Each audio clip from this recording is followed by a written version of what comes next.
The time being right, 5:30, I'd like to call this meeting to order. Let's begin with the Pledge of Allegiance. I pledge allegiance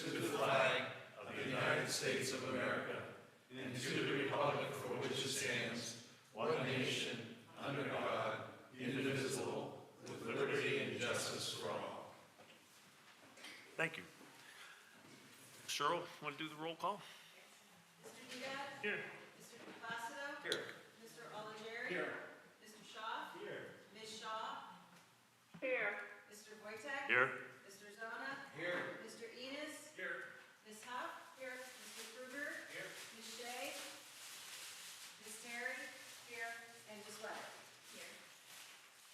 Great. We have a quorum, actually full attendance, Donna being by phone. And thanks for calling in, Donna. I know you're enjoying the Outer Banks, so we appreciate you taking time to join us via the phone. Yeah. Next on the agenda is public comments on agenda items. If we have anybody, I think John? Yeah, John wanted to say a few words?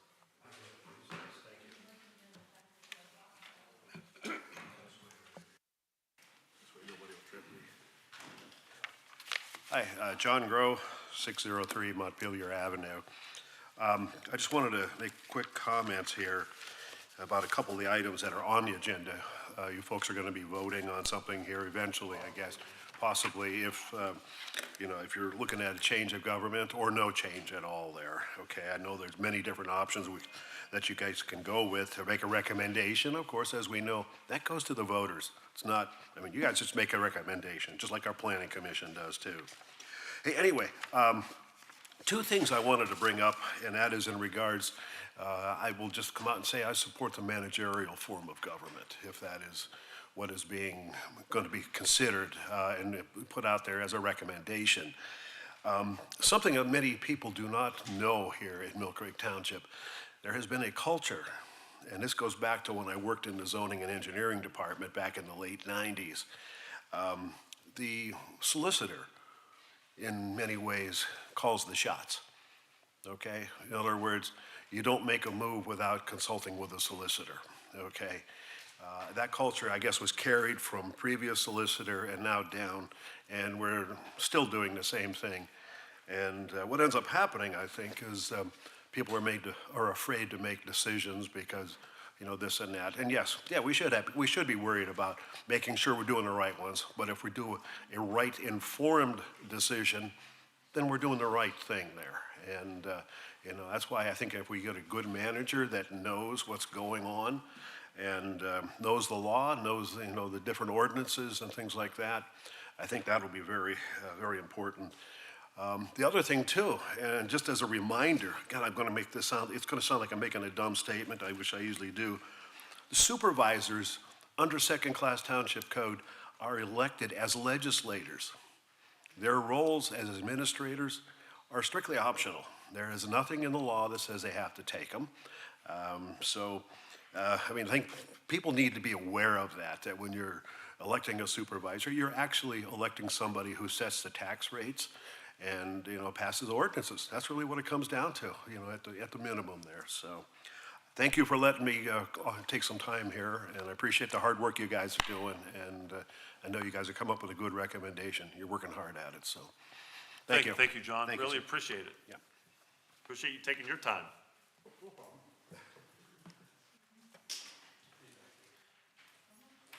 Okay, one more? Sorry. Yeah, that's okay. My name's Candy Horm, and I live on Grant Avenue.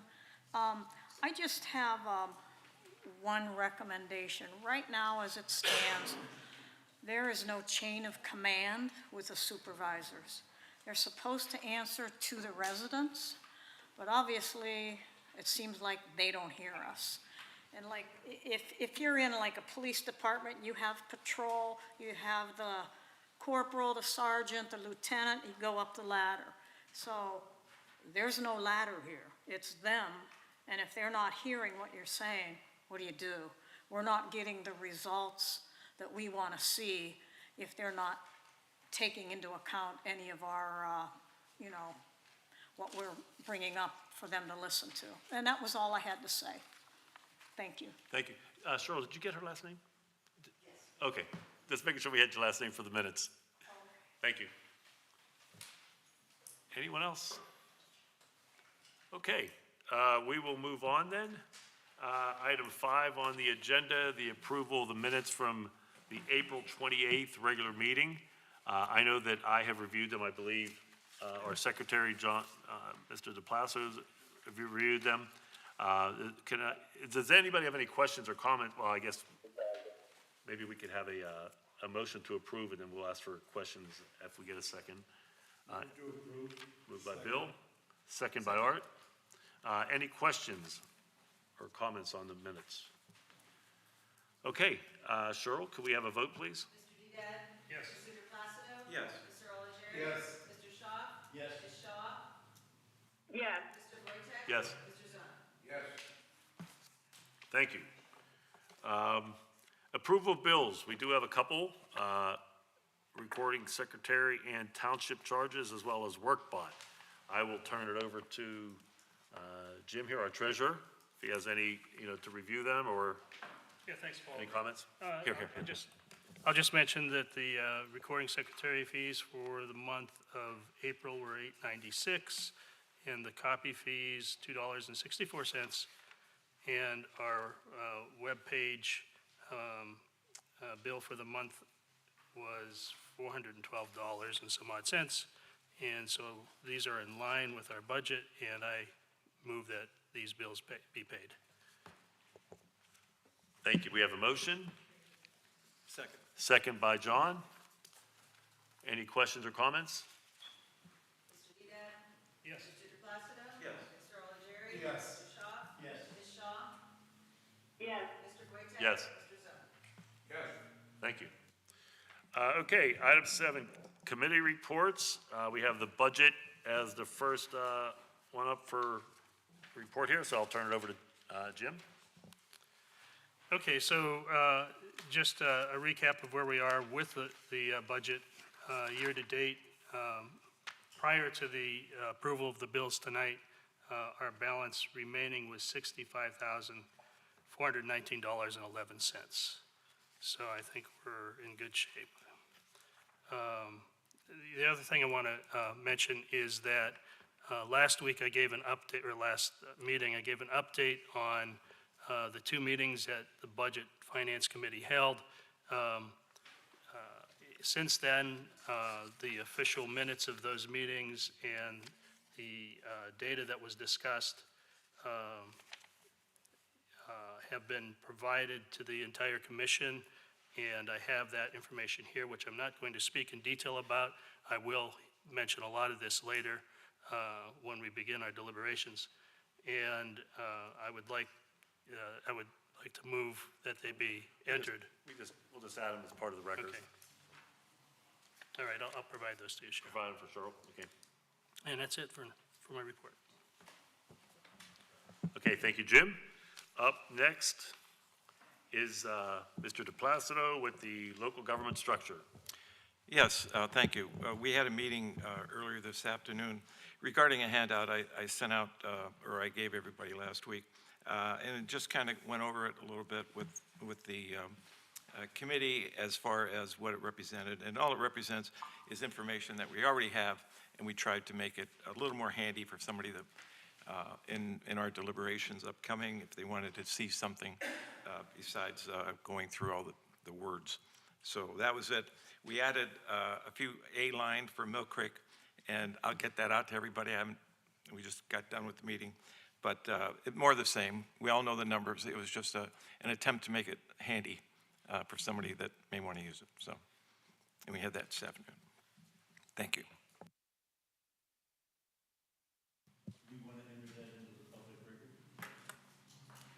Yeah, we can, if we want to, if we could get that over to Cheryl, we'll make it part of the minutes, his summary. Yep. And it is a very helpful summary, by the way, John, thank you. Okay, we'll move on to the public outreach. Okay, wait, I'm going to read this, I have to read it every time. Public outreach, public relations, public education, promotion, and IT. Arnold and Jerry. Thank you, Paul. At our most recent meeting, we had an update from the IT team, making sure everything is okay on our website. Everything is okay. It's still being modified and adjusted twice a month. And the most recent social spots that are part of our public outreach are on the website. And they actually provide an update, a verbal update of everything that has been going on in the last month. That is in addition to the minutes and the reports that are on the website as well, to make sure Mill Creek residents, if they want to know what's going on, they can access the website and they can read it or they can hear about it. And obviously, each of the preceding months, we've had a report from a different commissioner, and they're reporting on what we've done in the previous month. So everything is accessible, everything is working fine. So any Mill Creek resident that wants to know what's going on, will find it on the website and also our Facebook page. We also spoke about the budget. We're adhering to our budget. Nothing is out of line. We're following the budget, and so everything is fine. For our spot for the month of June, Paul Wojtek, our chairman, will be doing the spot. As in the past, Joe Forelli will record it, and that will be airing during the month of June.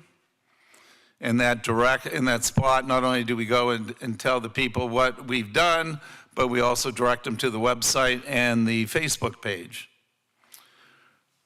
Our monthly WIC telecast will be done at the end of May for the month of June. And R.J. Zona and John DePlacido will be on it, and we'll set that date after the meeting on the 22nd, and we speak to our friend Mr. Philip Ward. It'll be done at some point between the 22nd and the 30th, based on scheduling. I spoke with the school district, the Mill Creek School District, in regards to town hall meetings if necessary, and they actually require a 45-day lead time if we're going to schedule anything in the fall. So, so that becomes an option. And if necessary, we may schedule something during the summer if it is necessary. And that's all. That's everything. Thanks, Art. Anybody have any questions or comments for Art? Okay. We will move on then to item 8, Committee of the Whole report. Do we have anything? I don't believe we have anything from that committee. Well, our committee. Okay, we will move on to new business. Just another reminder that the second meeting in May, because it would have conflicted with Memorial Day, is scheduled for May 22nd, Thursday, May 22nd at 6:30 here in this room. Hopefully everybody can attend. If I may have a problem making it, but I spoke with Art to man the meeting to lead the meeting in case I'm in transit. Item 2, discussion on optional plans of government before the commission, which may include any of the following motions. And the motions that are in the agenda represent the various options that we have at our disposal here. I know 2 weeks ago we thought maybe there'd be a little bit more discussion, and I know that there's been we've done a lot of work to get to this point. And I think it's time that we have our open discussion now and see if there's anything that we could bring up that we want to discuss. We have questions. Now's the time to do it. So with that said, I know that Jim was very interested, Jim Dedad, in kicking off the discussion. And feel free, commission members and Donna, you're out there. If you have any questions for Jim as he's going through, more than welcome to put any of the commissioners here. But just to set the groundwork, if you have any questions or comments, feel free to voice your opinions.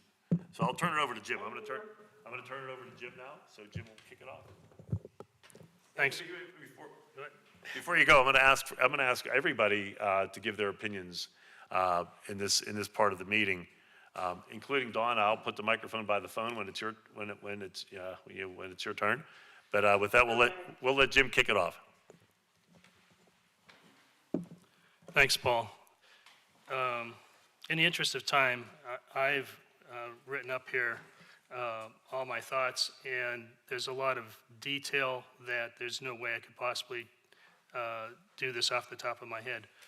So I'll read through this, and this will give a lot of information that the others, I'll kick it off, and then the others can follow after me with their thoughts.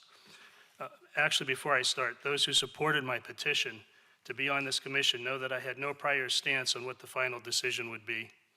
In fact, my knowledge of Mill Creek Township government was limited. My desire was to become more informed and to use my analytical skills to reach an opinion on the form of government that is best for Mill Creek's future, whether that be the current form or something different. I earned a bachelor's degree in business administration with a concentration in accounting, followed by an MBA, both from Gannon University. I retired in 2024 after a 44-year career with 2 large institutions in the financial services industry. The majority of my career has been dedicated to internal audit and governance, risk, and compliance, where I've developed deep expertise in ensuring operational integrity and regulatory adherence. In other words, helping to ensure rules are followed and business runs smoothly without problems. I interacted often with our external auditors and compliance consultants. Now, many citizens of Mill Creek are aware of some controversies that exist with decisions made by the current supervisors.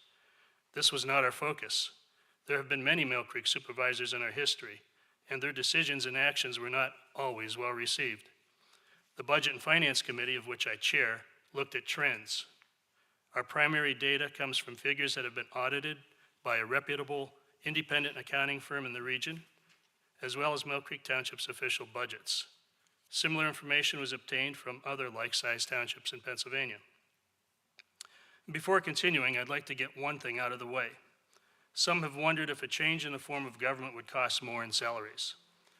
We analyzed the salary and benefits of our current supervisors who serve as full-time employees, compared to the stipend-only compensation for supervisors, projected salary and benefits for a township manager, as well as potential additional hires or upgrades for other positions.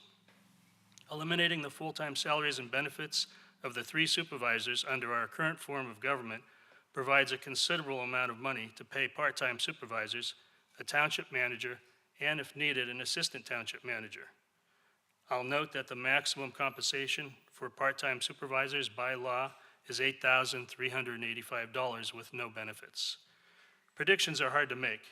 First, the township manager would be the one to determine employee needs, and only after understanding what exists and what organization structure changes may be necessary. Justifications could be to improve efficiency or increase expertise to prevent costly mistakes. Second, comparisons to other townships are not helpful, as we have found that titles may be the same, but responsibilities are often different. Third, even the closest townships in size to Mill Creek have very unique differences and challenges which may require specialized skills for a comparable position. Lastly, Mill Creek's cost of living is significantly less than the townships that are closest in size to Mill Creek. The bottom line is, it could be a break even, or it could cost more, but not to the level of having a major impact on the decision to recommend change or no change to the form of government. Also, it should be noted that under the current form of government, the supervisors could hire a township manager, but without eliminating their employee compensation, this would result in a significant increase in salary and benefits and not solve the issues leading to my recommendation. My decision is based strongly on the auditor's reports and audited financials, budgeted amounts, and future outcomes. These are some of the findings that have led to my recommendation. First one, over the last 3 years, annual audits have been completed later and later with reports issued in August, September, and December. It is the 2023 audit that wasn't issued until December 16th of 2024. A trend like this is a sign of internal inefficiencies, financial concerns, or broader organizational issues. It is also a concern because without the audited financial amounts being available timely, it affects the accuracy of the projections in the budget for the years that follow. Accurate historical data is critical when creating a realistic budget. I'll also note that the 2024 audit is currently in progress, and we will be checking on the expected completion date. More alarming, the 2023 audit report, which wasn't issued until December of 2024, reported 3 material weaknesses in the system of internal control over the financial statements. This is evidence of mismanagement. It affected the accuracy of any unaudited financial information relied on by the township, residents, or others during the year. The independent auditors would have performed more work at an additional cost to the township to gain comfort around the completeness and accuracy of the financial statements. To add some perspective, for public companies, a material weakness is a very serious issue, as it could result in significant fines, regulatory consequences, and even prison for executives if they knowingly certify false financial statements. At the very least, it would result in loss of investor confidence and reputational harm impacting future profitability. For Mill Creek Township, it could affect their credit rating and negatively impact their ability to borrow at the best terms. Now, the net change in general fund balance has shown a successive negative trend for the most recent 3 years' audited statements. It decreased $1.7 million in 2021, $4.9 million in 2022, and decreased $11 million in 2023. During that same period of time, the fund balance decreased from $35.9 million to $18.4 million, almost cut in half in 3 years. The general fund includes the revenue from taxes and other general revenues and is used to account for ordinary operations of the township. The unassigned fund balance has also decreased yearly from $10 million in 2021 to $3.4 million in 2023. That's a decrease of almost 2/3 in 3 years. The unassigned fund balance serves as a flexible reserve that can be used in emergency situations. It is often considered a key indicator of sound fiscal management. These persistent negative trends signal financial instability. It is a sign of poor management and issues with planning. Next, the 2025 budget, including an estimate for 2024 and projections for each year through 2028, also reveal similar concerns. The cumulative negative net change in general fund balance for 2024 through 2028 is $17.8 million. The continuous decrease in the general fund balance is evidenced by this finding and the previous finding is a bad trend that will have negative consequences for the township and taxpayers if not properly managed. The separate 2025 fire tax fund budget shows a projected increase in fire tax revenue between 2023 and 2028 of over 319%. That's an increase of nearly $5 million during that span. Between 2025 and 2028, it is projected to more than double. Where is the revenue coming from? Effective management is a concern, as this will significantly impact taxpayers. The 2023 Independent Auditor Report of the Mill Creek Township General Authority reported that management did not provide the required discussion and analysis to supplement the basic financial statements, otherwise known as a narrative. The Government Accounting Standards Board considers it to be an essential part of financial reporting for placing the basic financial statements in an appropriate operational, economic, or historical context.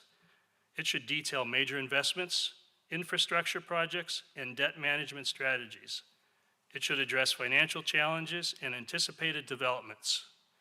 It helps officials and residents to make informed decisions about a municipality's financial standing.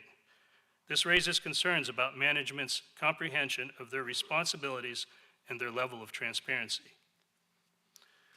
Lastly, and these aren't all of them, there's more, but this is one I'll finish with.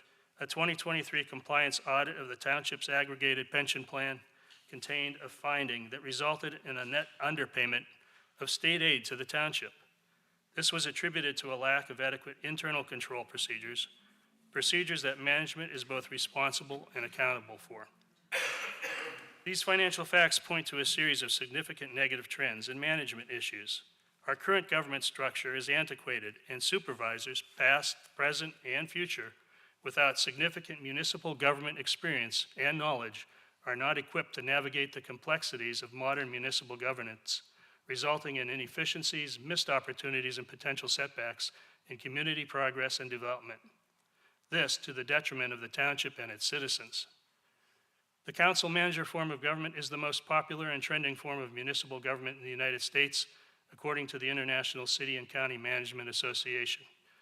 A newspapers.com search returns numerous articles of towns changing or working to change to the council manager form. A study by professors at the University of Chicago's Harris School of Public Policy identifies the comparative advantage of professional municipal governments. It emphasizes professional management and efficiency.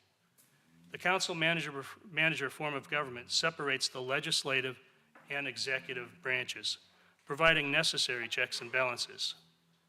As a former audit and governance risk and compliance professional, separation of duties was the most important requirement in the system of internal controls.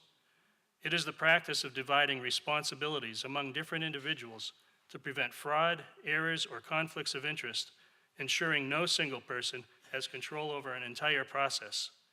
It is the same concern if the board of directors of a public company serve as executives within the company, or in municipal government terms, township supervisors also serving as executives of the township. And here's why. If supervisors also hold executive positions, the boundary between oversight and decision-making fades, weakening independent scrutiny. If supervisors are also part of management, they may prioritize their own leadership decisions over objective municipal governance. Supervisors may have general knowledge to provide strategic vision and governance expertise, but they often lack the specific operational knowledge and experience required to manage the day-to-day activities effectively. In public companies, board independence is emphasized to protect shareholders. It follows that in a municipality, separating the legislative branch from the executive branch protects taxpayers. If municipal executives make decisions related to the financial statements or are involved in the preparation and also oversee their approval as supervisors, there's concern with transparency, manipulation of numbers, and possible misstatements. Mill Creek Township has multiple challenges and complex projects in motion. Professional management is not a luxury, but a necessity. A 5-member part-time at-large council will enable significantly more individuals to seek the role, many with extensive experience and knowledge in their professions, to contribute to the success of the township. A 5-member council also means greater oversight, improving accountability, and reducing the potential for power concentration. By far, 5 or more members is the most desirable number for local governments across the nation. Also, under Pennsylvania's optional plans law, council members serve 4-year terms rather than 6-year terms under our current government structure. Therefore, it is my recommendation that Mill Creek Township adopt the council manager form of government and to set the number of council members, or as we call them, township supervisors, to 5, all of whom will run and be elected at large. I also understand that we need to discuss and make a decision on the treasurer role, whether it be elected, appointed, or eliminated. And at this point, my thought is it should be an appointed position. And I'll turn it over back to Paul. Thanks, Jim. That was quite a presentation. I really appreciate that. Dawn, I'm going to say a few words. I just want to put you on the on-deck circle, okay? We'll get to you. I'm going to say a few things to follow up on Jim, then we'll go to you. You want to go? Okay. Right. I won't Right be as, now? no, give me 5 minutes. Maybe not even 5 minutes. I won't be as long as Jim, but Okay. but he did a really nice job summarizing what we discussed at the budget. And I don't want to take your thunder, Bill, as part of our budget committee. Jim really summed it up really good. In my humble opinion, a lot of the things that he was pointing out all comes back to the one thing, and he touched on it a little bit, Jim touched on it a little bit, and it was the separation of duties and the checks and balances. Sometimes decisions are made, as he said, we've had supervisors since this township has been created, and having the people that are both elected as executives and the legislative branch doesn't seem to be the best way to get the best bang for your buck from a municipal government.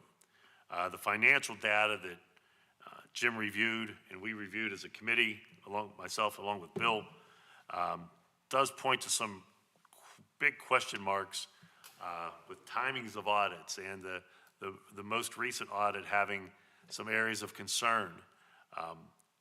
That, whether it's a reflection on the individuals or not, it's a reflection that there's maybe the concentration of power that Jim alluded to, that, and I don't mean power like in a bad way, just power is in responsibility even, that you have the people that are making decisions are also overseeing the operations.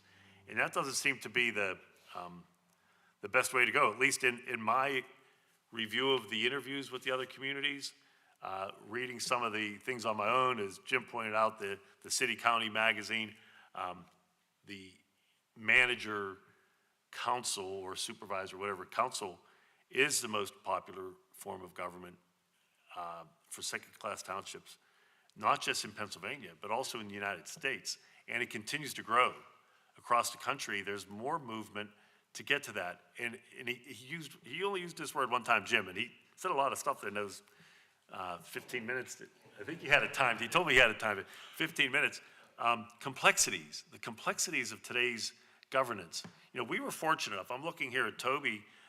We were fortunate to have some guidance from the public partners through this whole endeavor. And Toby is 35 to 40 years of 40 years as a township manager.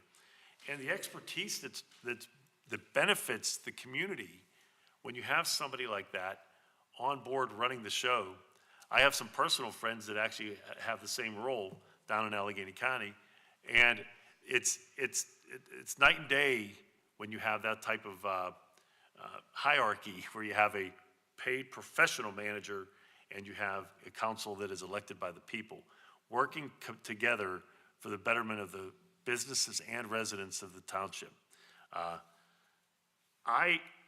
One of the biggest, the professional management and the audit things, but and Jim didn't touch on it at all. But I think one of the glaring things that, came out, and Mr. Grow, you touched on it on some of your comments earlier, is the legal fees that the township seems to pay. Jim didn't touch on that, but it's extremely high. Okay, almost, I don't want to use the word, it's just very high. And I think part of that comes to a head when and John said it's almost like you don't do anything, but it's people that are elected on, to run the community, run the township, run the government, and sometimes they're not maybe the most qualified, but they're the most electable. And I think that combination, elected council and a professional manager, would give us a different level of expertise in our community. And I think the people of Mill Creek Township, the businesses of Mill Creek Township deserve that. That's something that they deserve. And in my review of all the data and all the reports and all the interviews, and as Jim said, I came here, I had a blank chalkboard. My wife tells me I have a blank chalkboard anyway, but I had a blank chalkboard when I walked in. I really, I worked with the waterworks and we did the Mill Creek Water Authority. None of the supervisors that are there now were involved with my dealings with them. I really had no prejudice one way or the other.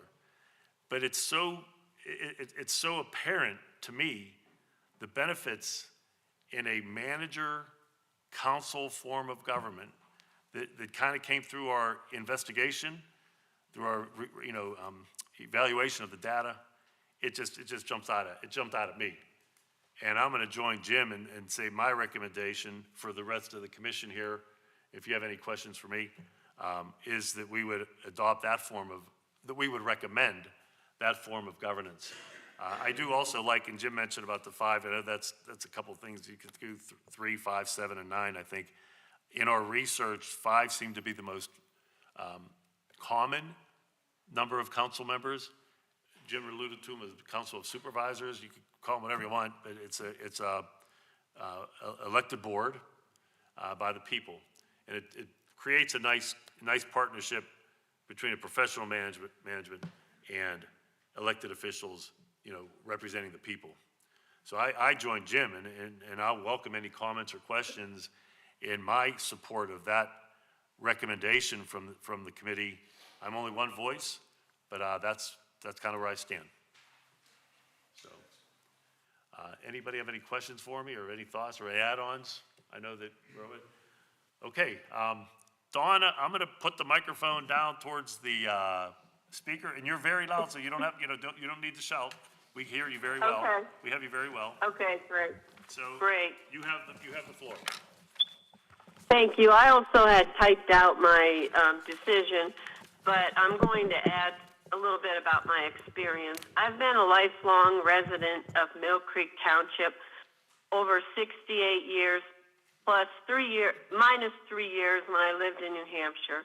I have a Bachelor of Science in Business Administration with a focus on marketing, and I have been licensed in several states in health and life insurance. Over 40 years in business and insurance with a focus on customer service. I was a leader in sales and service for Aflac in Northwest Pennsylvania. That's just an intro on me. My decision is the government choice I would recommend is council manager, which I will refer to as supervisor manager plan. This is number 4 out of the 4 government choices. Supervisors are not employees and are elected part-time. And I agree with the 5 supervisor as being the ideal number. The managers, as a township manager, they negotiate contracts that are subject to supervisor approval. They prepare and submit the budget to supervisors for approval and then administer. This form of government provides separation of power between the executive, administrative, and legislative branches. We need to be brought into the 21st century. This gives Mill Creek more checks and balances. Why would this be a good plan for Mill Creek? Because when you have the 3 supervisor form of government, it creates a 2 against 1 culture. The voting does not seem to be quite equitable when there are great decisions to be made. Also, we don't need to have an attorney to operate as a 4th supervisor. Currently, our solicitor dictates how financial decisions are performed within Mill Creek Township. Why does our attorney have so much power and influence? Well, because currently the 3 supervisors rely on him consistently to make their decisions. With a more professionally trained manager, they would be more knowledgeable in financial and legal situations. What do I base this choice on? Well, comparing the Mill Creek Township to Lower Paxton Township and also to Middletown Township, they utilize this form of government. Many of their managers and departments can be compared to what is already in place in Mill Creek. But our current departments, they may just have to become more accountable for what they do. In comparing legal fees, the townships of Lower Paxton, which is near Harrisburg, and Middletown, which is near Philadelphia, their legal fees are substantially lower than Mill Creek Township. For the years 2019 to 2022, Lower Paxton, their average legal fees were $92,296. Middletown Township, $315,842. Well, Mill Creek's legal fees are $774, $325 average for this time frame of 2019 to 2022. Most impressive when we had our interviews was Stephanie Teal Cools of Middletown Township. She has been in her position for 13 years, but she is leaving soon. Her salary there had been $215,000. She has a master's degree in public administration and also teaches this degree at Villanova University. She operates in an apolitical fashion, and she is considered the chief operating officer, as her position qualifies as township manager. She is responsible for hiring and firing. She also has an assistant manager. My final points, Mill Creek needs to have a more defined chain of command throughout the personnel and departments, a closer and more professional management of budgets and expenses, transparency of major expenditures is not being accountable by just having open houses with picture boards. And finally, these townships did not have to create a general authority so they could make final major purchases and not have to involve public decisions on them.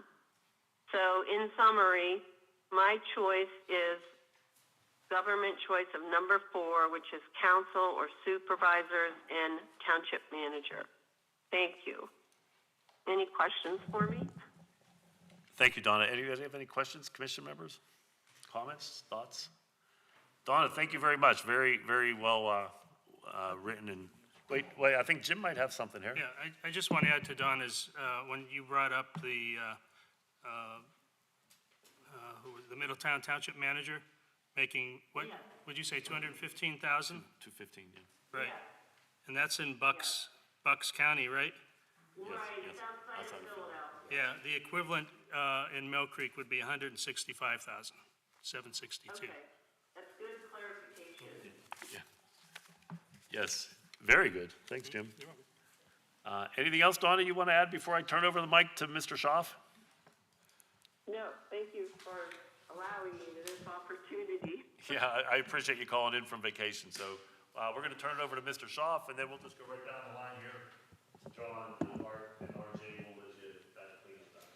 Good evening, ladies and gentlemen. Thank you for the opportunity.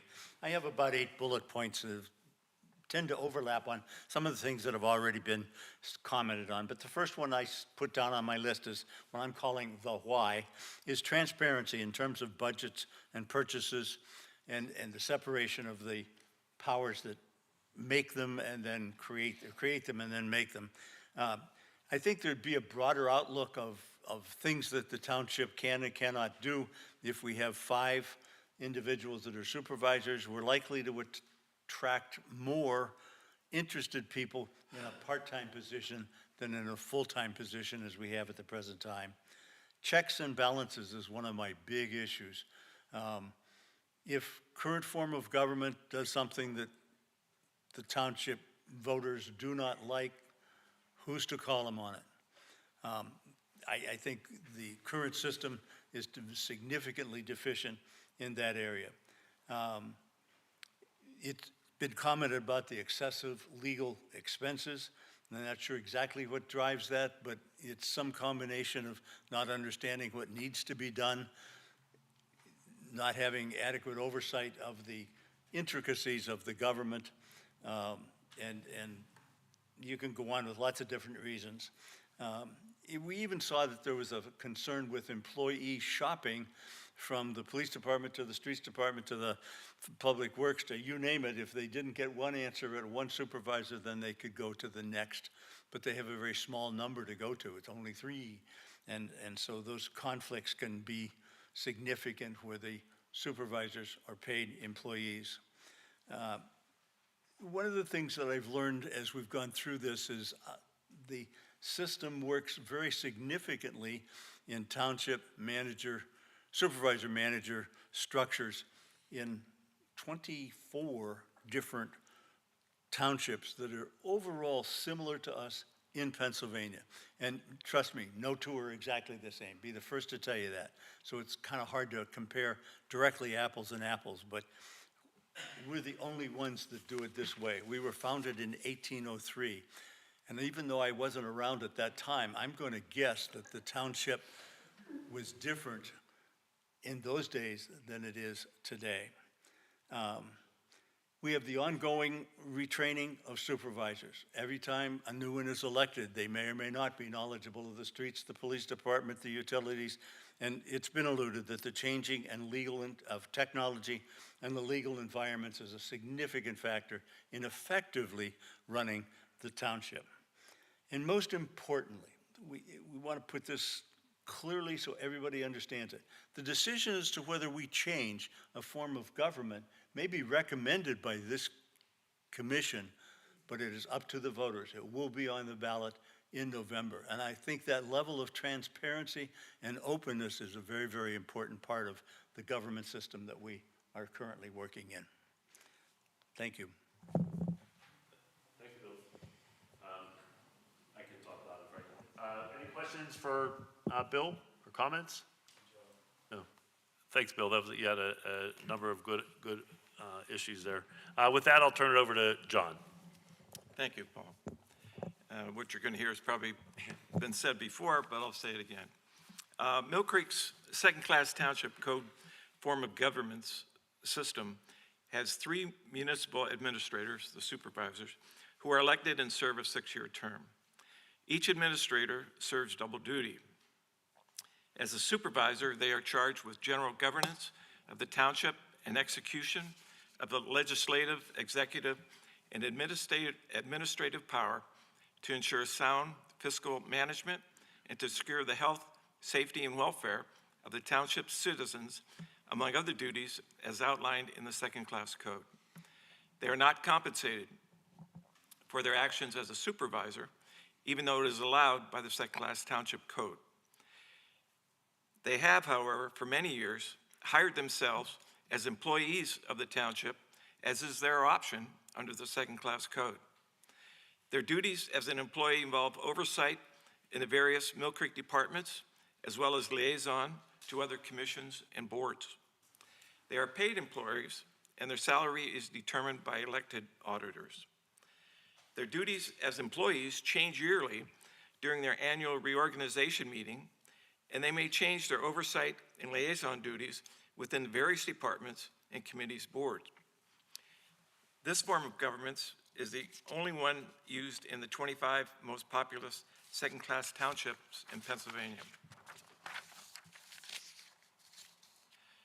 Knowing our baseline form of governance within the second-class township code allows us to compare any difference that we, as the Government Study Commission members, see in the 4 other optional forms of government that the second-class code permits. We have interviewed over the last couple of months 7 different townships, all 3 current superintendents, and have gained some insight how they work and how Mill Creek Township could benefit from a possible different form of governance. Most of these township interviews were with the individual township managers and or some council members. Several things have stood out to me as areas of concern because of these studies. Having elected supervisors also be employees of the township can lead to concerns.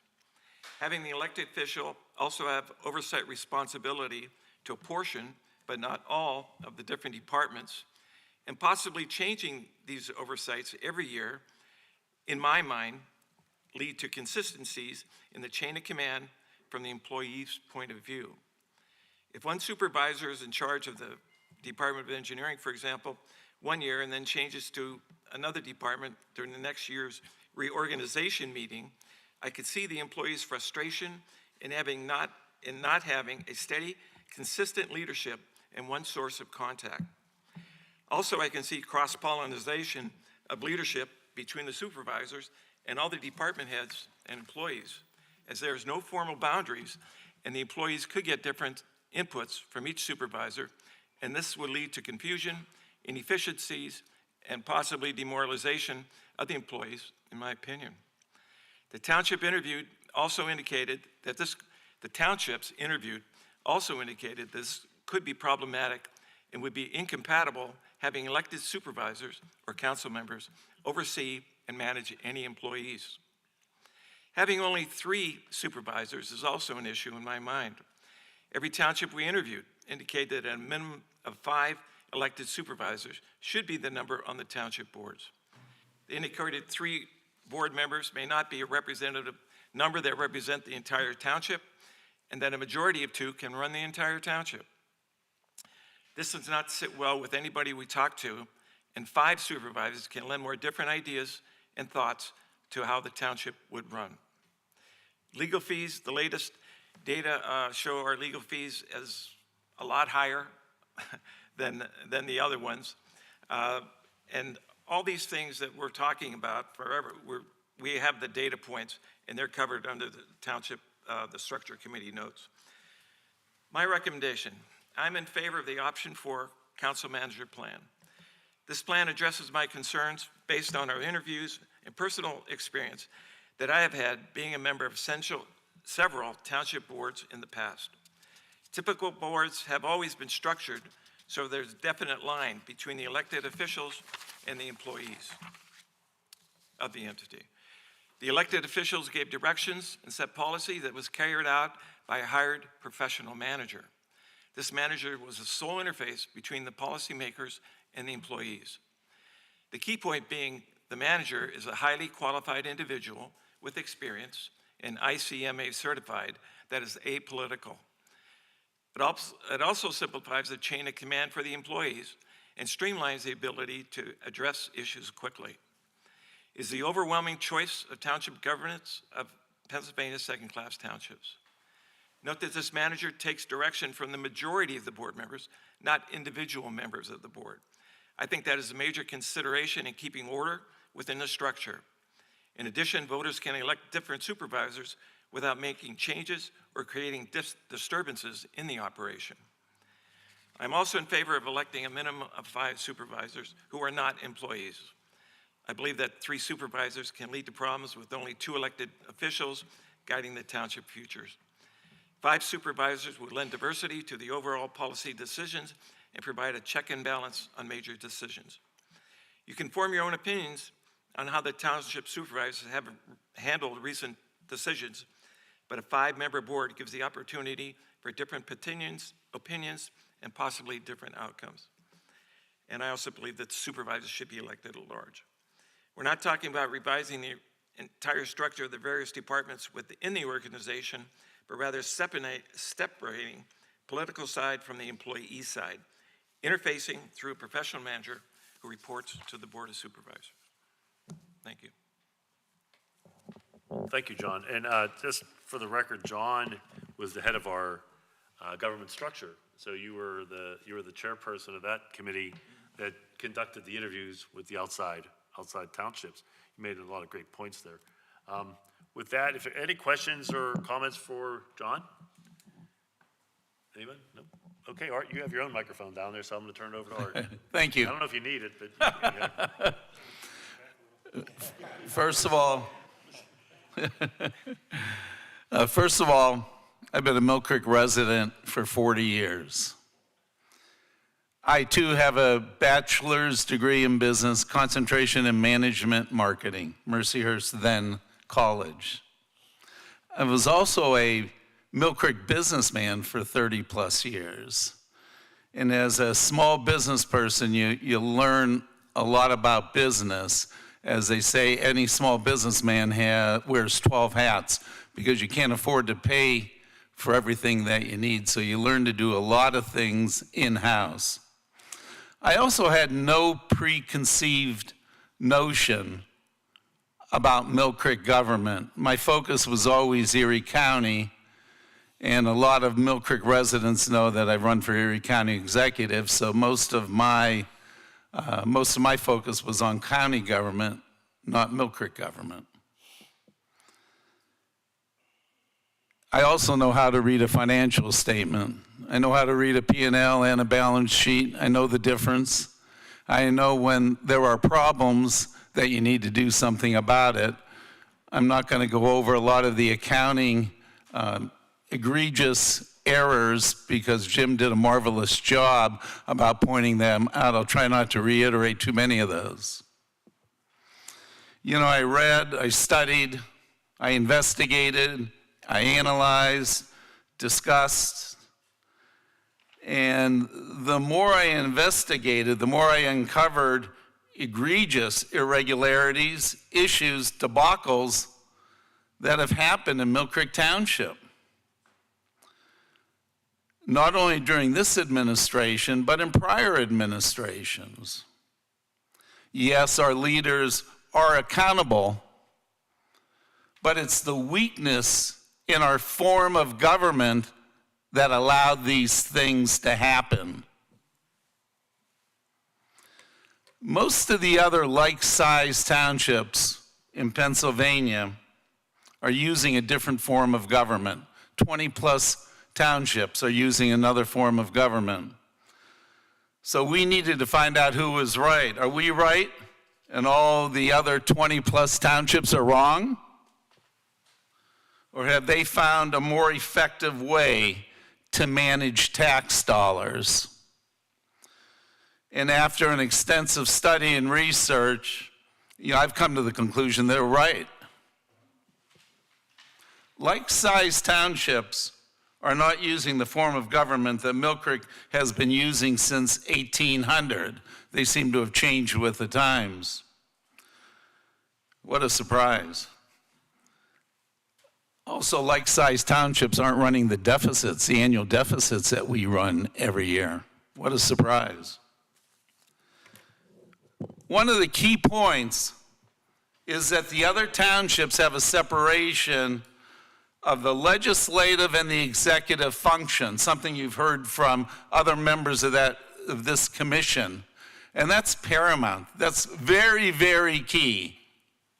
Not only do the other like-sized townships have that separation, but there's that separation in the county, at the state level, at the federal level, and many of our Fortune 500 companies.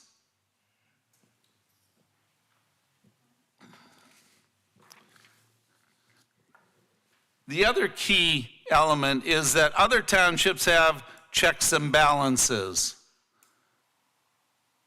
Mill Creek does not have that. And once again, there are checks and balances everywhere you look, at the county level, the state level, the federal level, and all the most successful businesses in the world.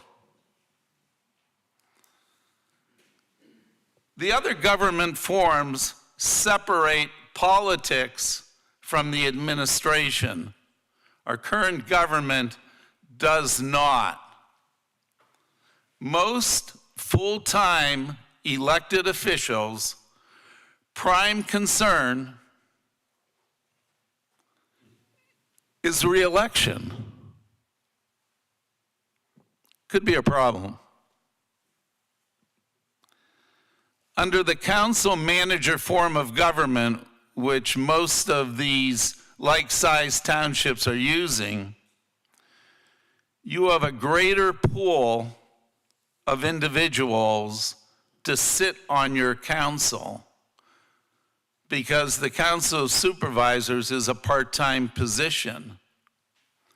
You have successful business leaders, you have entrepreneurs, lawyers, CPAs, managers with tons of experience in a wide variety of disciplines.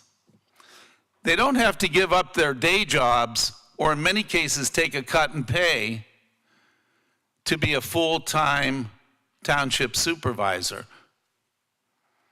But their experience and their education can be an invaluable advisor to our township.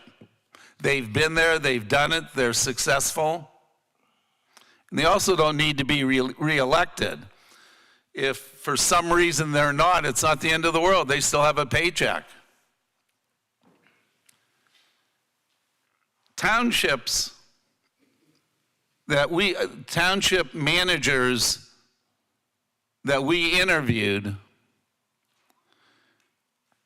not only had bachelor's degrees, but they had graduate degrees. They had MPAs. They had MBAs. Some had degrees in finance. They had many, many years of municipal experience. Obviously more qualified than the supervisors of today and perhaps in the past. The other forms of government eliminate the 2 versus 1 collusion when you only have 3 supervisors. Those 2 people can chart a course, good or not so good. It also eliminates management by committee. It also eliminates having 3 bosses.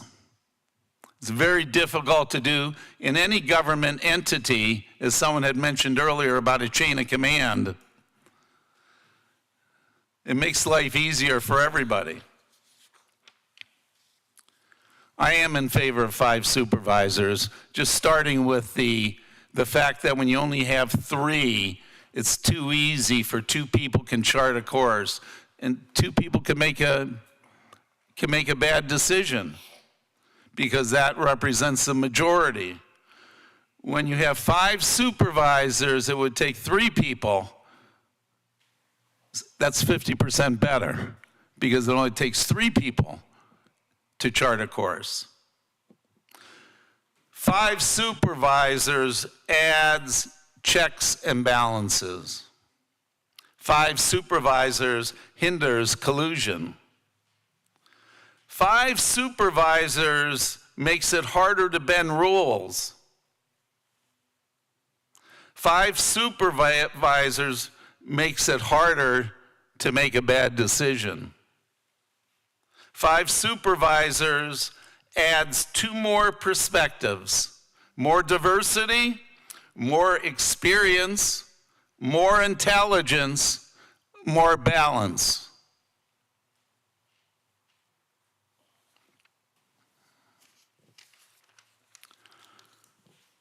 As we were doing our research, we did encounter some egregious irregularities, some egregious issues.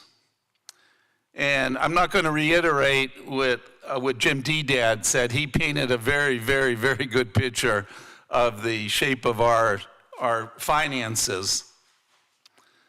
It probably wouldn't have happened if we had MBAs and MPAs as advisors or as town managers, professional managers. As I looked at that, my thought was, not only aren't they business majors, they don't have a degree in business, they probably haven't taken Basic Accounting 101. The fact that they don't understand financial statements, they don't understand a P&L, they don't understand a balance sheet, yes, it's their fault. But once again, it's a system that allowed them to get elected. And many times the political system is referred to as a popularity contest. When you hire a professional manager, you're hired on your credentials, your education, your work experience, and a combination of that.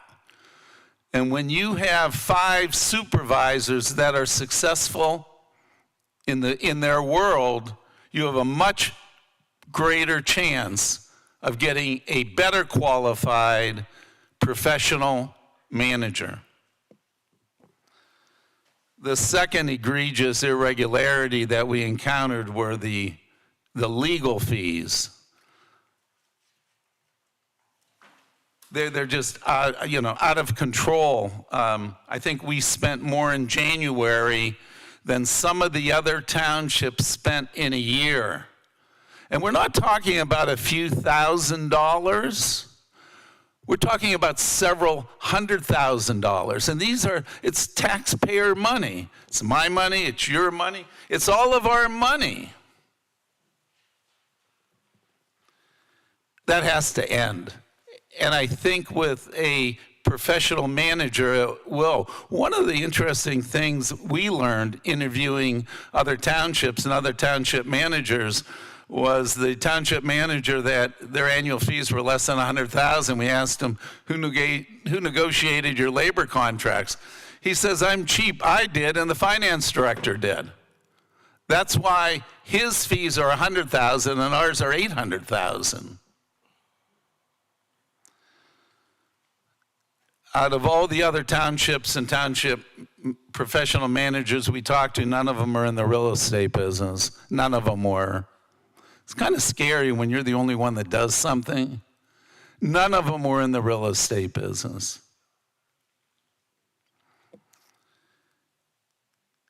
The amount of irrational spending is unbelievable. And once again, the average resident, the average taxpayer doesn't take a close look at it. But when you're the guy that signs the front side of a payroll check, you look at every expense and you really think about, do we need to spend this money? Business leaders in management positions many times are taught, you spend money like it's yours. We don't print money. We're not the federal government. We can't print money. And sometimes our leaders spend money like they print it. And they certainly have never signed a payroll check. A businessman, I said earlier, wears a dozen hats. You got to learn how to do a lot of things yourself and make good decisions on what you hire people to do. One of the things that really stands out is the amount of money spent on studies, and not just this administration, but prior administrations. You don't always need to spend money on a study. A lot of those things can be done in-house. And I'm going to use an example. We all know what the EDDC was downtown and what Tim Nicastro did for the city and county of Erie. That project is now worth over $100 million.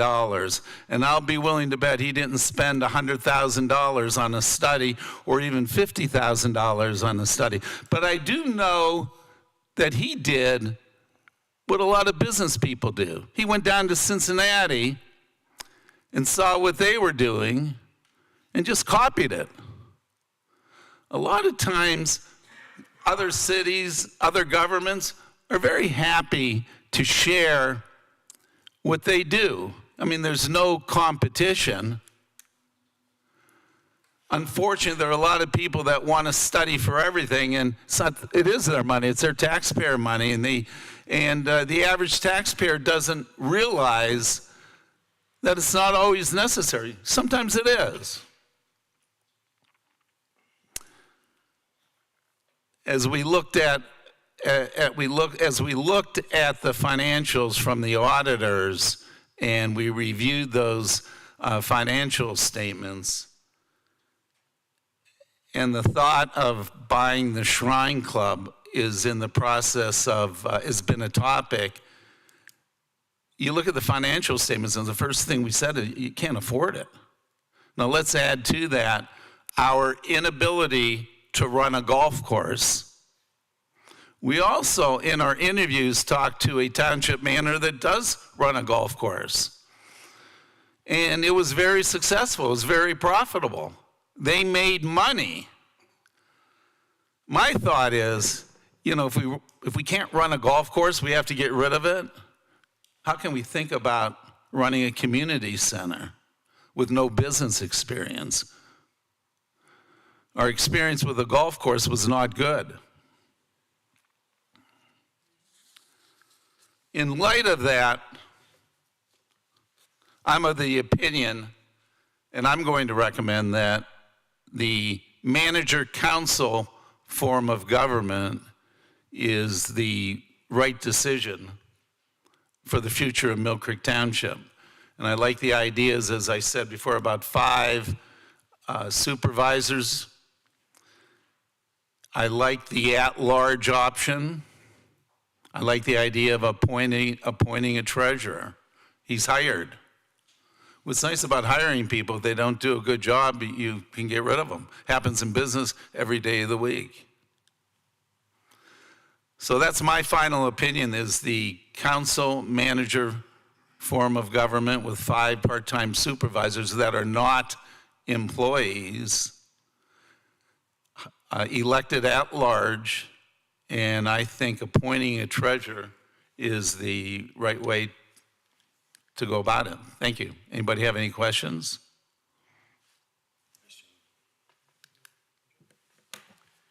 Thank you, Art. Very good comments. RJ, if you can come up with something that nobody's touched on yet, that's the problem of being last. We'll turn to Mike. Art, you want to pass it over to RJ, the mic? Oh, sure. Yeah, give it up. I know you were kind of attached to that. We were trying to get you to push it away a little bit, but RJ, you have the floor. Yeah, absolutely. Thank you. And I'd like to thank everybody on this commission and everybody who are alternates who put time and effort and energy into where we've gotten to this point. I mentioned this a couple meetings ago, the hundreds of hours spent researching, interviewing, listening, and we're not getting paid. We're all volunteers. Everybody goes, why do you want to do that? People ask me, why are you doing this? And I said, if I can make this township, and I think everybody agrees with this, if we can make this township better, more efficient, and more effective for our children or for generations to come, I will gladly give up a year of my life and put everything I have into this commission. And I think everybody on this commission and the alternates have that same passion. We're not doing this for ourselves or because we don't like the current supervisors. We want the best possible form of government for our township. You're right, there's not a whole lot more to say about the facts.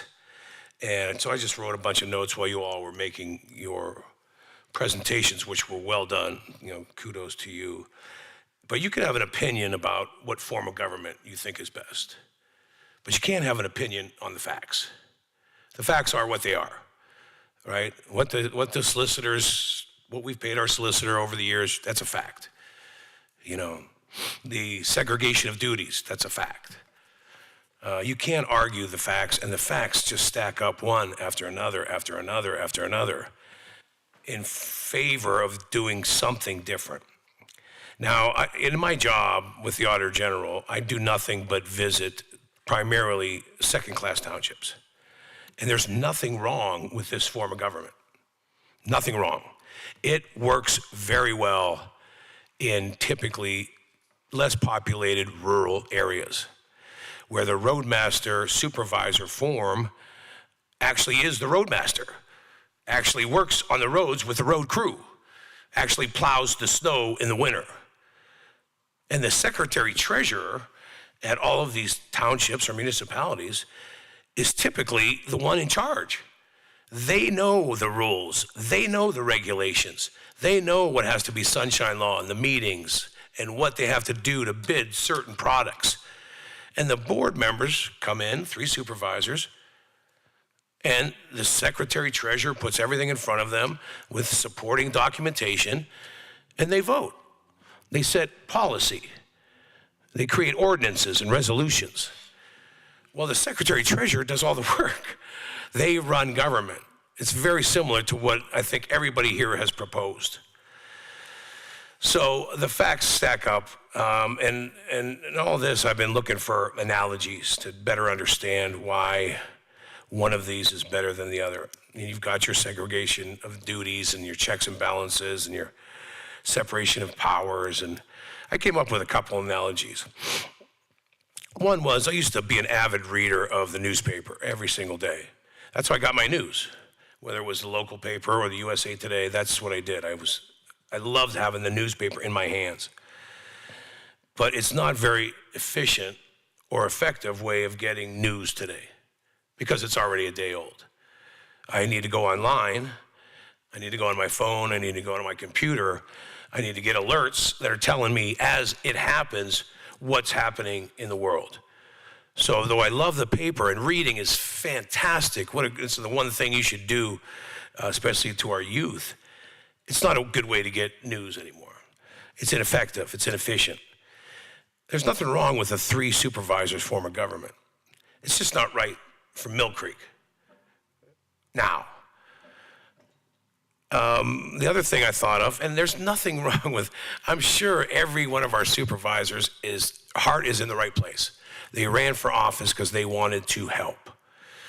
So let me say that. This should have been done 25, 30, 40 years ago.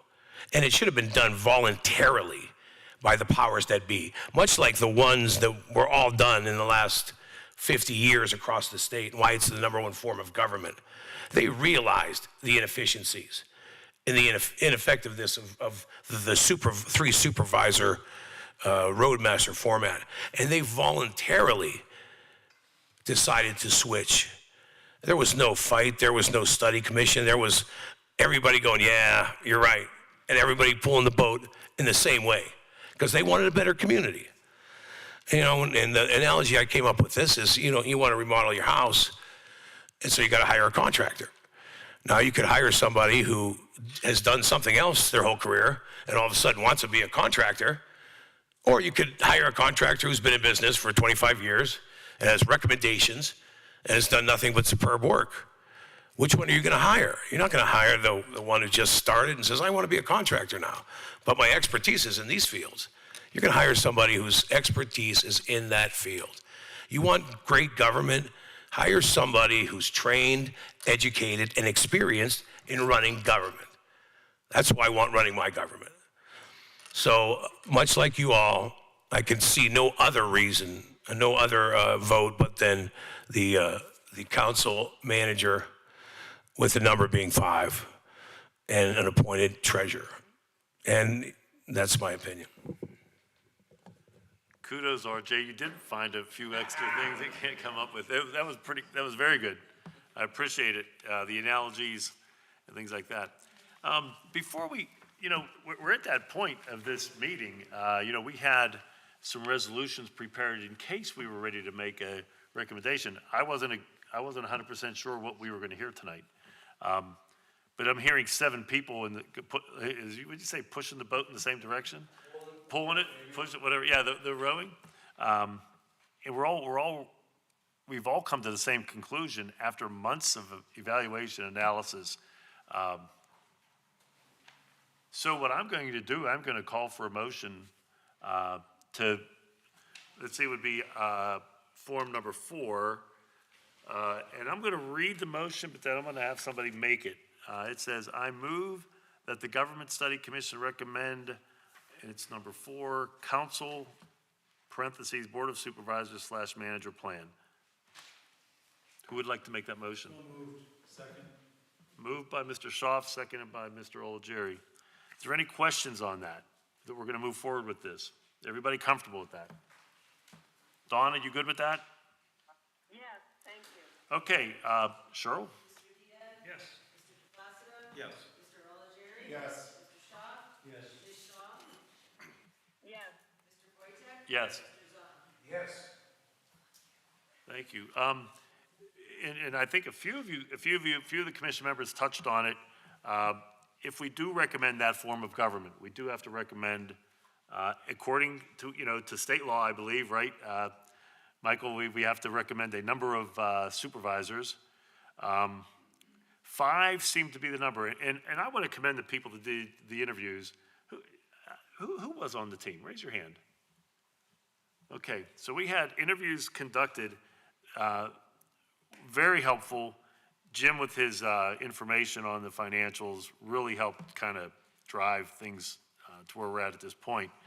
As I said in the first motion, I will read it and I will let someone make it. I mean, I'll make it what I believe I'm hearing from the rest of the commission. I move that the Government Study Commission recommend that the council, parentheses, Board of Supervisors, consist of the following members, 5. Would anybody like to make that motion? I'll make that motion. Okay, motion by Art, Second. I'll second it. second by Donna. We're gonna give you that second, Donna. Thank you. And I know there was a lot of quick drawing up here. Anybody have any questions or comments before we vote on that? Sure. Yes. Mr. DePlacido? Yes. Mr. Olajerry? Yes. Mr. Shaw? Yes. Ms. Shaw? Yes. Mr. Wojtek? Yes. Mr. Zahn? Yes. Thank you. And then the treasurer, I think Jim pointed out, and Art may have alluded to it. I'm not sure if, John, you did as well. Pardon me? Oh, okay, I'm sorry. I missed one. I missed one. Sorry, Donna. I missed one here. Step number 4. Number 4, step number 4, yeah. And I really don't know where this is going to go. I'm going to end it with elected and let someone make the motion. I move that the government study recommend the council board of supervisors members be elected. Would anybody like to make a motion? Motion that they be at large, all 5 at large. I'll second it. We have a motion and a second that the 5 supervisors would be elected at large. Is there any questions or comments? I have a comment. You want to use the, yeah. So, being from Bell Valley and living my whole life on the east side of either Erie or Mill Creek, I am a little bit torn about whether it should be at large or it should be by district. I don't know that a lot of people from West Mill Creek know where Bell Valley is, or how to get there. And we've kind of felt like the redheaded stepchild of Mill Creek for a long time. Because the township building is here. The school district building is here. The high school is here. There's very little that brings anybody over to Mill Creek. And again, Mill Creek goes from Fairview, wraps around the city of Erie, all the way to Harbor Creek. That's giant when you look at that footprint. So part of me would like to see some kind of representation from the other side of Mill Creek, but I don't think enough to. That's not the hill that I'm going to die on. I think we have enough quality people, and I think if we would go to this form of government, we would be blessed with many, many quality people that would want to serve, to help, and use their expertise in so many different fields. That's one thing I was really impressed with in some of the interviews was the quality of township supervisors. They were CEOs, they were business people, they were nonprofit people, they were union members. I mean, there was a cross-section, much like this commission, of quality individuals concerned with making their township better. And I was really impressed by that. So I just want to get that on record that I think I don't ever want Bell Valley to be forgotten, and no matter what we do. So I want us to think long and hard about whether it's at large and all the council members or supervisors come from West Mill Creek, near Fairview, near the airport, or that we have some kind of representation from the east side of Mill Creek. Thanks, RJ. Those are very, very, I'm sorry, Donna, I'll get to you. Very valid comments. But I will say that one of the things that I've read is that the professional manager, I think, makes sure that everybody is treated fairly, which may not be the same when you have the non-separation of duties.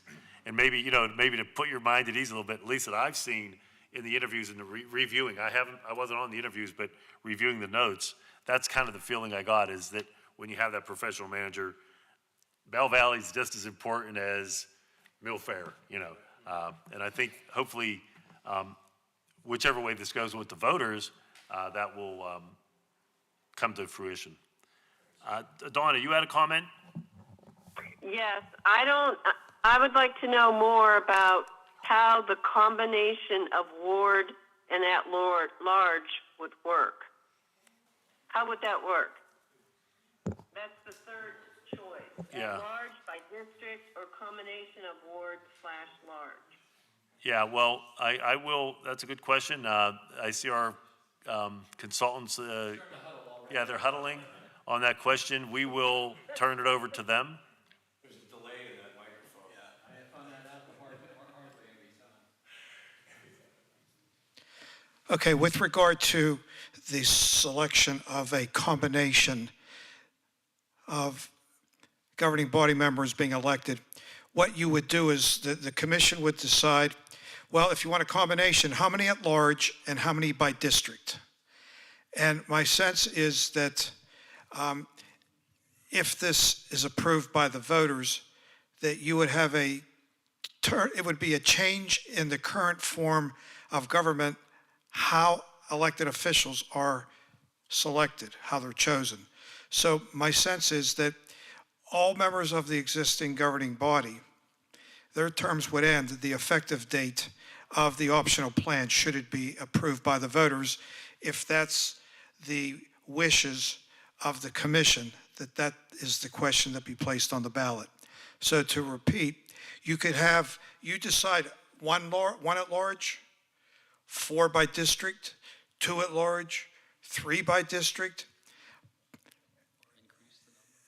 Or you can increase the number to 7 and have, again, 5 by district, 2 at large, 4 by district, 3 at large. It's really what you feel meets the needs of the township. And again, making sure that the entire township is represented.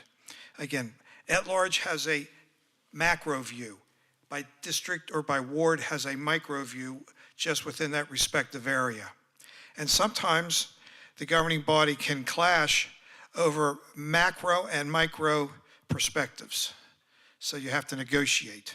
Yeah, Michael, actually, I think, and I don't know if Don is wondering this, but if you could kind of play this out for us a little bit, what if we said 4 at large and 1 from that side of town?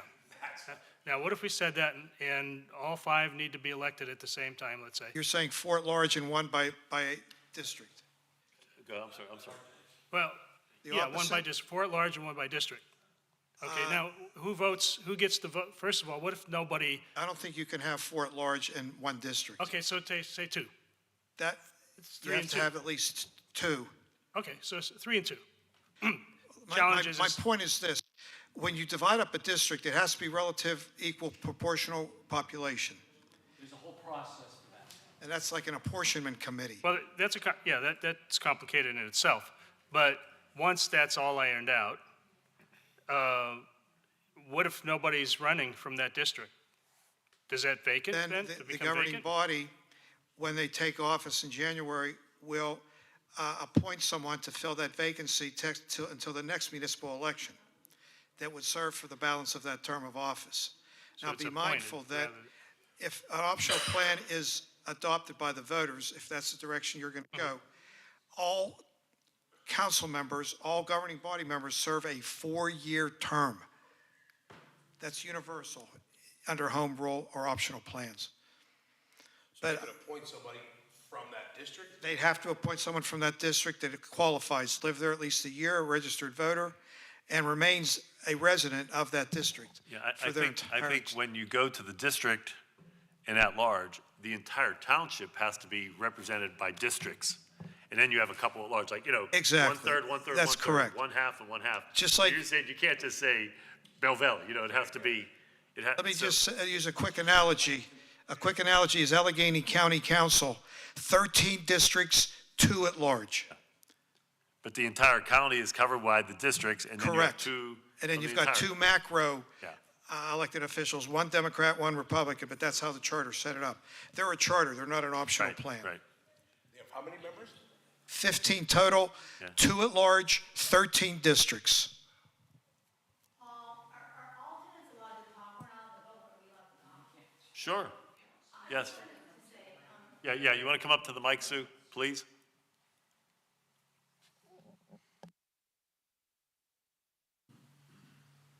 I'm not from Bell Valley, but I know where it is. Anyway, when I was on the Board of Supervisors for 12 years, and the man from our own township got elected governor, the first thing I said to myself was, and I live in Bell Valley, I'm gonna get a pool for those people over in Bell Valley, because we got the J.S. Wilson pool where I live in the middle, and we got the McDowell pool that we program, we got the beach, and but those kids over there have nothing, and they're pretty far from the beach too. So we got a group of citizens together, and we went out on the capital fund drive, and we got businesses and residents. It was wonderful. And we raised the money to build that Bell Valley pool, and we got the school district to donate us the land to put it on over the school. And those businesses and those residents that raised that money, they were from all areas of this township. So it seems to me if you've got supervisors that have the big picture, they're thinking about the whole township and what's good for everybody. And I just wanted to share that experience with you. Thank you, Sue. Yeah, that's good experience. Mr. Shaw, if you have a question or comment? No, I speak in favor of the at-large and call the question on the motion, Question's been called, Mr. Chairman. i.e. we vote. Okay. Well, we have a motion.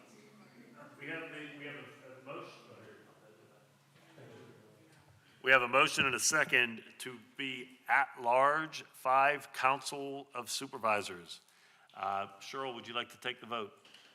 Mr. Didat? Yes. Mr. DePlasto? Yes. Mr. Oligieri? Yes. Mr. Shaw? Yes. Ms. Shaw? Yes. Mr. Wojtek? Yes. Mr. Zona? No. Motion carries. Please announce the number. Okay, it was 6-1 with Mr. Zona in the negative.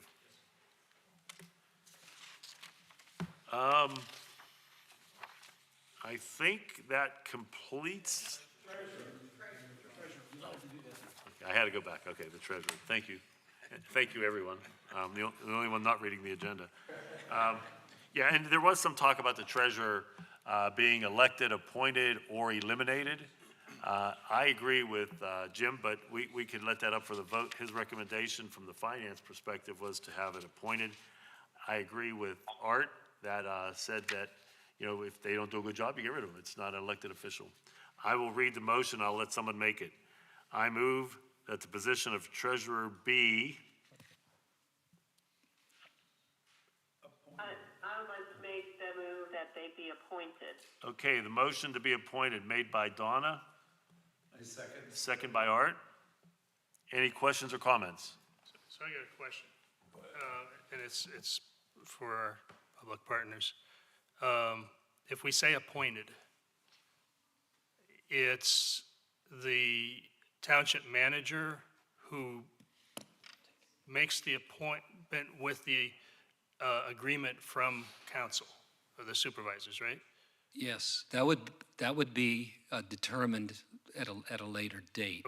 The administrative code would address that? Administrative code, so that the basically two choices. The manager could do it. I think my opinion is that it's, and my colleagues could differ. I think it's more prevalent that in that important of the checks and balances, all the things you said, that important position would be recommended by a manager, and then the board would vote. At least a majority of the board would have to approve that person to make the actual appointment. So I go along with that, I agree with that. The second question is, then, if the township manager sees that there's already roles in place by, let's say, a finance manager or director, that the recommendation would be, could be not to fill that position. Not to speak too much in the vernacular, but manager comes in, manager checks things out 30, 60, 90, 180 days. The board's going to say, what did you find out after 60 days, 90 days, whatever?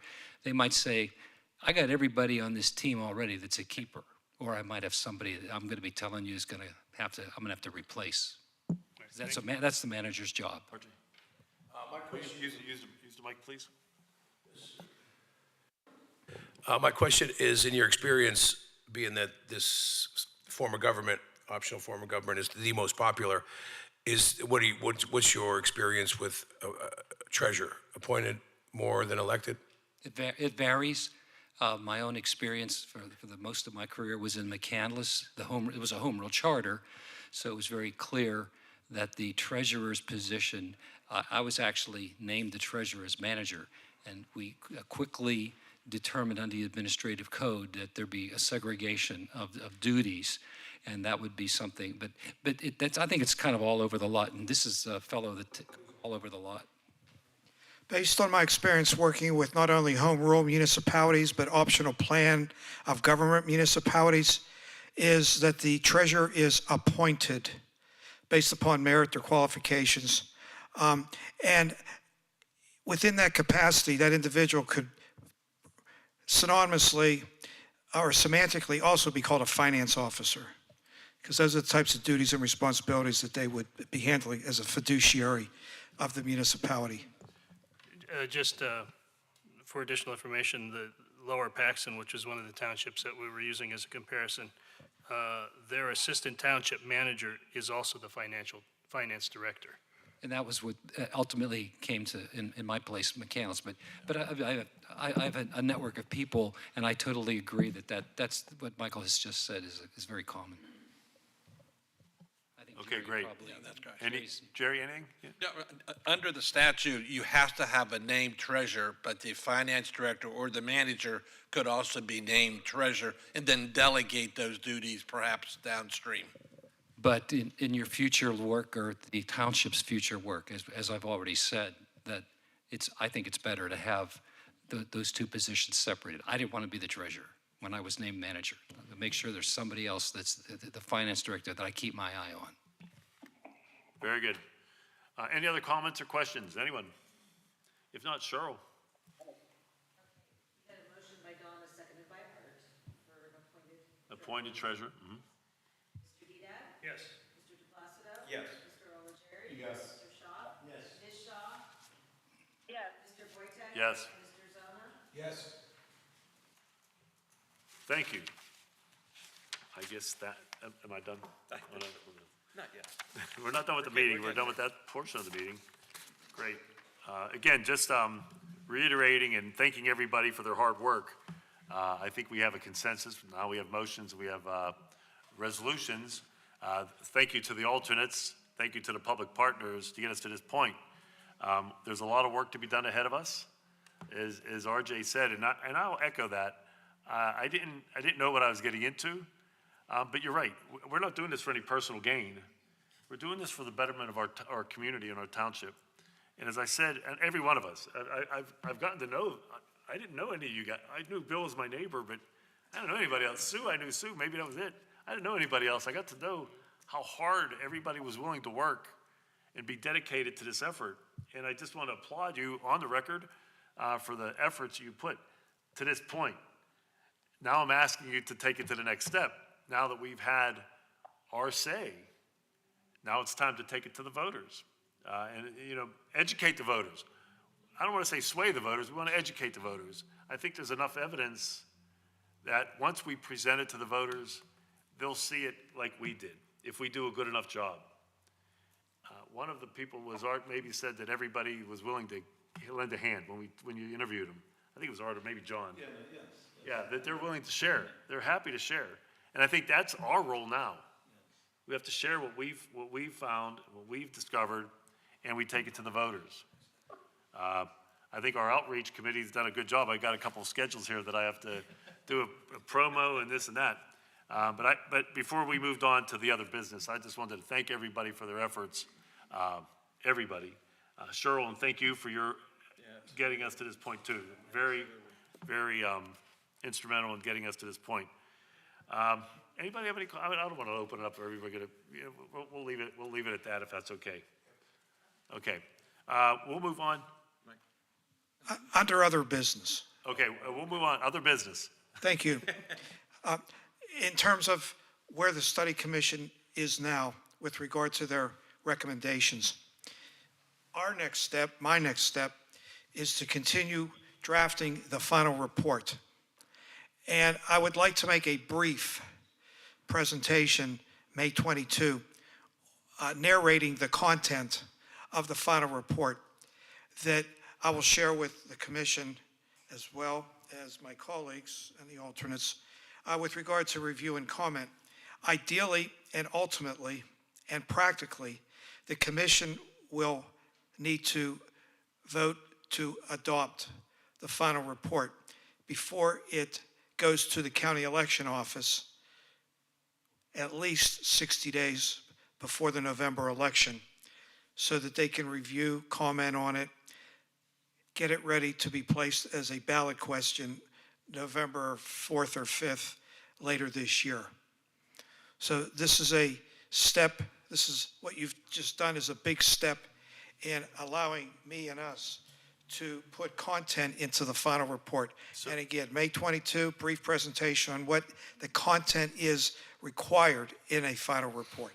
And I know, Toby, if you want. But I would ask him to make one other point. Go ahead. I want to suggest that you to make a point about the curfew on the 9-month period. How that Okay. Now, the statute talks about the Government Study Commission studying optional plan of government. They have a 9-month life cycle. And that 9-month life cycle began the day after the November election. So counting months, it takes us to the first week in August where the 9 months would expire. So that would mean that the final report really should be adopted the final meeting in June, which I certainly hope to have in form and content for everybody's review. This commission, alternates, my colleagues, et cetera. So that's our charge, my charge, going forward. Now that I have the specifics about the direction you want to go. Okay, and Toby, thanks for that question. That was going to be my question. What is kind of Your hard date. the hard date, yeah. So It's I, end of again, June, end of to June. be prudent and cautious, I would say the end of July, where the final report definitely has to be ready to go to the county election office. Because it has to be 60 days before the, 60 days before the November elections. That really takes us to 1, the go back first October, week in September. yeah. But I'd like to do things ahead of time. I don't want you to go beyond your 9 months, which is the first week in August. That does not preclude you or stop you from doing your public outreach, public promotion, venue education, and public outreach. So It's middle just of that July the seems final a little report safer. has to be done within that 9-month period. Yeah. But this is also be kind to your township secretary year. So you're not bombing her at the last minute with, so that's the whole point. You have the curfew in early August. Give her enough time to get this thing bundled up to get to the county. I'm going to leave that up to you guys to keep us on task. Yes. Yeah, Cheryl will have a responsibility to file, to put out an advertisement announcing that the final report has been filed for public inspection, public view. And that has to be done, I think, within 5 days of when you, the commission, adopt the final report. The commission, we, the consultants, we will we'll put a letter of transmittal together with the optional plan final report that will go to the county election office. One of us will take responsibility.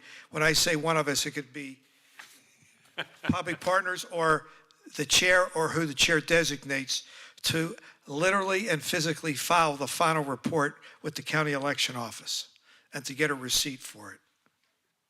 Great, good stuff.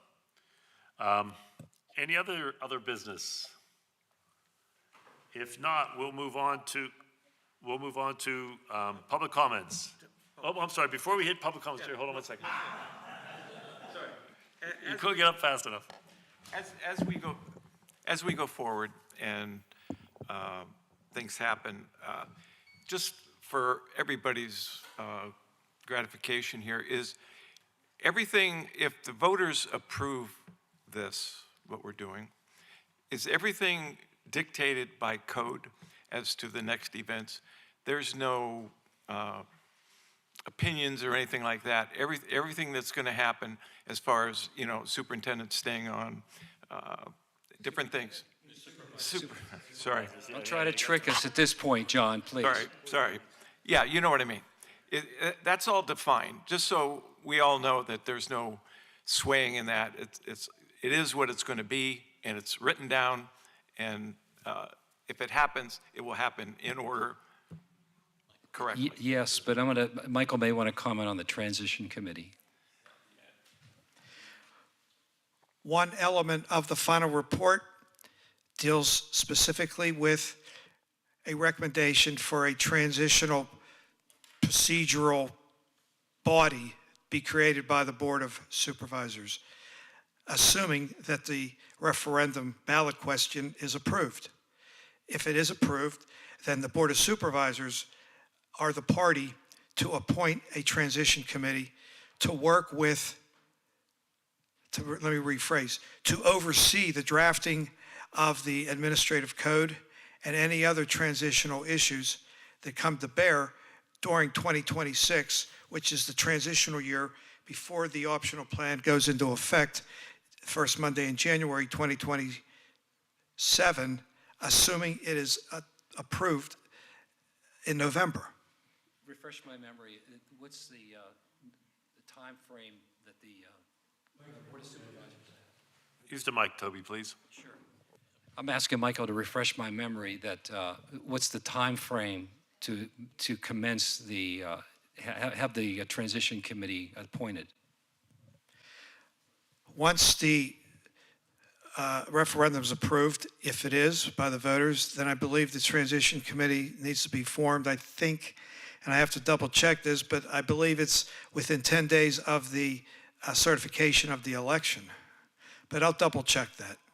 But it's done in a rather seamless time period to give the transition committee time to organize, gather, and work out a plan, which is primarily drafting the administrative code. Technically, the members of the transition committee would not be doing the drafting, they'd be reviewing it with the party that is doing the administrative code drafting. You realize that was the first question anybody has asked Michael since in the last 5 months that he didn't have the answer right in his pocket. But you didn't let me down. You gave the right answer. You have to check. So the question is, where does the transition team come from? Where does it come from? It's often a mix. Got 10 days, right, if it's Yeah, approved. usually there's, I use the word handful, like maybe 3 of the members would be from your body, or a couple of the alternates. And Michael, you have more experience with that, but that's what I've come to know. I think he's checking.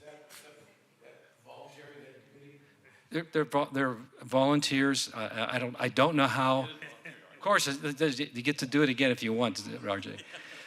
But appointed by the yeah. We could cross that bridge. If Yeah, we well, have to. that's by next week. Michael can have this research. That's part of this whole final plan report. We don't want to go tripping over ourselves. Okay, great, thank you. Okay, we will, The charter must include okay, let's see, usually. Paul wants to give you another week to get the answer. The amount of detail.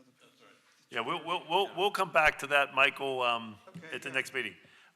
We are going to move on now to public comment. Okay, there's no public comment. I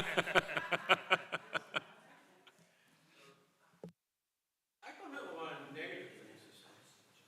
I mean, you gave your opinions, what am I gonna say? I mean, that's what you were elected to. Whether I agree with you? No. I'm sorry. I can't, I respect Mr. Dedad. I've heard different things about the budget, different things about deficit. I also know there's a member in this place that talks about this outwardly, an alternate, and is talking about this all the time. 2 people. I think it's wrong.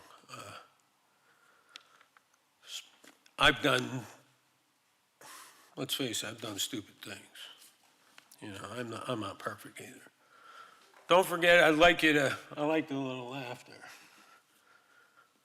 Don't forget your tax rate. Explain your tax rate. When you give all this information out, our tax rate is 4%. Cranberries is 14. I don't know what, you didn't mention that. The manager, he doesn't even have to live here. You know that. He appoints assistant managers. You didn't talk about assistant managers and their costs. You say it's a wash. Maybe we don't think it's a wash. So let's hope when you have this town meeting, you know, you talk about all these points. Because all the points I hear tonight was just from you. Now, I'm waiting until May 23rd to see what points you did talk about, because I'm not aware of them right now. Or whenever. I'm not sure. I filed a motion for all the stuff, just so everybody knows. And I'm going to look it over. Now, you know, you talk about Toby's 30-some years. Well, you started somewhere, he started somewhere. So you can talk about his experience, but he learned his experience. MBAs, NBAs, whatever you want to call it. I give Mr. Zona credit because he sat here and said, there's people that want to serve on council. But he said union members. I didn't hear that from Mr. Olajeri. CEOs, businessmen, you know, nobody talks about people that are interested in this township. And if you remember, when this began, one gentleman made a comment, you were never interested in this township until that sale went through. And it's the truth. You weren't at the meetings. Some were. But I give you credit for the research you did. And I'll tell you, I just said, I don't even know who answers to the people. I mean, Cranberry's got a manager and 3 assistants. So I don't see where you have, so that adds up to what? 9 people running the government. So you're gonna have 1 manager? How many assistants? You didn't vote on that. You're gonna let the council decide. The manager's gonna be beholden to the council. You know that, because he's not gonna stay in this spot if they don't like him. So, you know, everything has to be aware, and I hope you're forthcoming with all the information. I mean, again, chapter 29, chapter 30, and probably part of chapter 31. And I've read them and I still don't remember it. So when I look at this gentleman right here, and he looks back on some of the questions you just asked him, I just try to look it up. So you did your homework, but I think you missed some. So I do thank you. But again, I ask you to be forthcoming with all the information. I do not hear that there's a deficit. There's a township meeting tomorrow. It's at 9:30. If you guys want to hear anything else, it's a good time to come and be interested and engaged. Engaged is the word. Yeah, just like this one.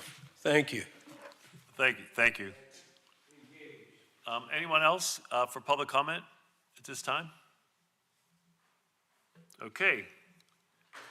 We will then move on to the good of the order. Anything for the good of the order, anyone? Oh, Mr. Schaaf? I was going to direct these comments at Mr. Zona shortly after the meeting, but I think it should be on the public record, is that if we need to have representation over in East Mill Creek, hopefully we can get out and recruit some people to run for the new council board. This is one of the advantages of the new system, is that we can open it up to more than what was there before, and somebody doesn't have to give up their full-time job to do that.